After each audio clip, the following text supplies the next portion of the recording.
Oke, gimana caranya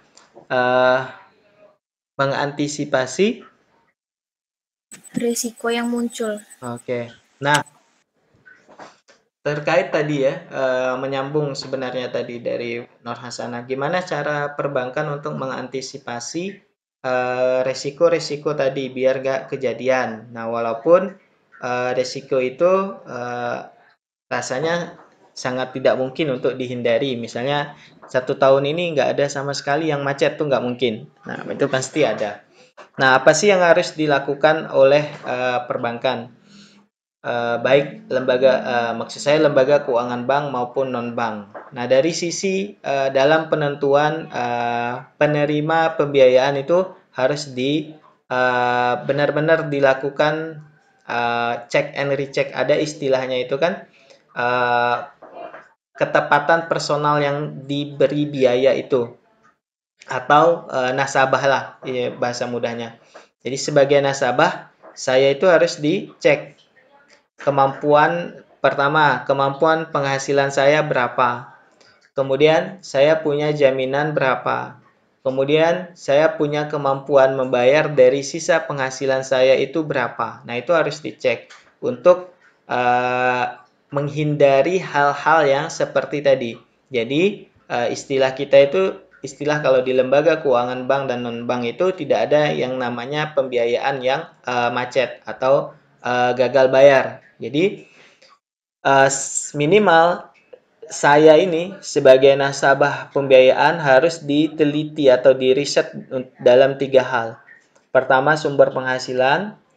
Kedua, kemampuan dalam membayar. Dan yang ketiga, jaminan. Jadi, saya ini punya kecakapan tidak untuk 3 hal ini. Kalau misalnya saya punya penghasilan katakanlah 5 juta 1 bulan. Pembiayaan itu kan minimal 30%. Dari 5 juta misalnya, ternyata habis 50% atau bahkan 70% itu untuk biaya hidup. Kalau 70% di 5 juta berarti saya hanya menyisakan sekitar 1,5 juta, katakan begitu, untuk yang uang tidak kepakai sama sekali, yang ada sisanya. Nah, artinya kemampuan saya membayar hanya sebesar 1,5 juta setiap bulan. Nah, artinya biar nggak macet, cicilan saya tidak boleh lebih besar daripada itu. Katakan saya tadi pembiayaan rumah, artinya rumah yang akan saya cicil tidak boleh lebih besar daripada itu.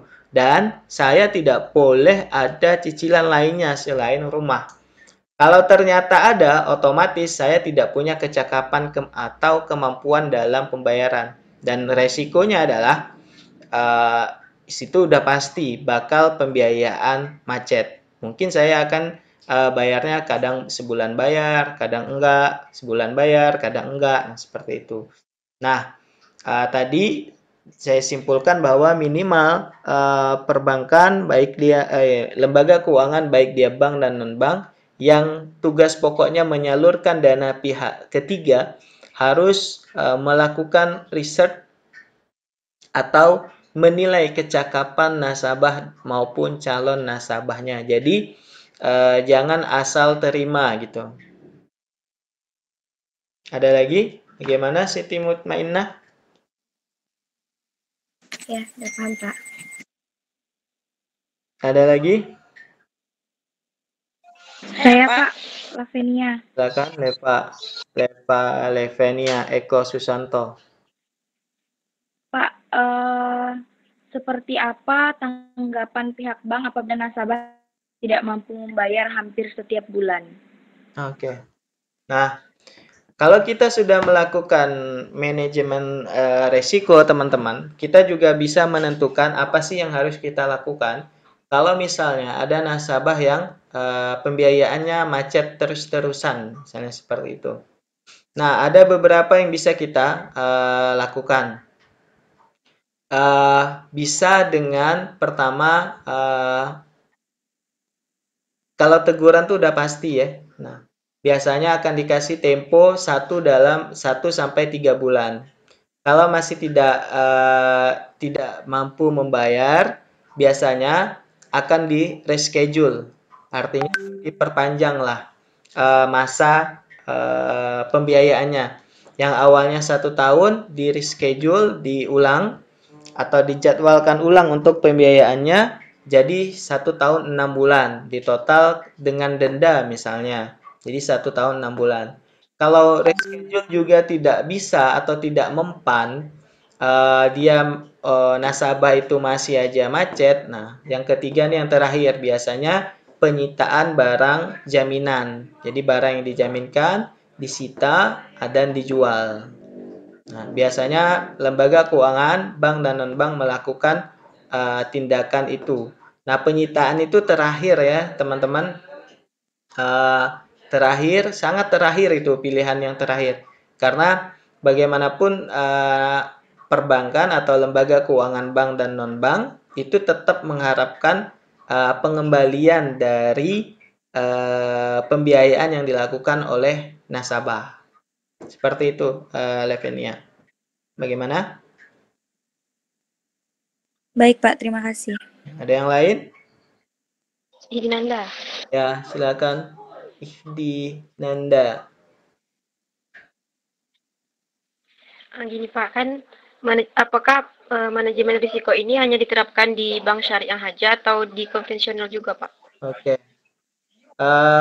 Manajemen risiko itu berlaku untuk semua lembaga keuangan, baik dia syariah maupun non syariah, baik dia bank maupun yang non bank. Ya, saya mau pastikan dulu, teman-teman, saya waktu sebut non bank tuh paham nggak maksudnya apa? Perusahaan, Pak. Suatu koperasi gitu, Pak? Ya, koperasi, BMT,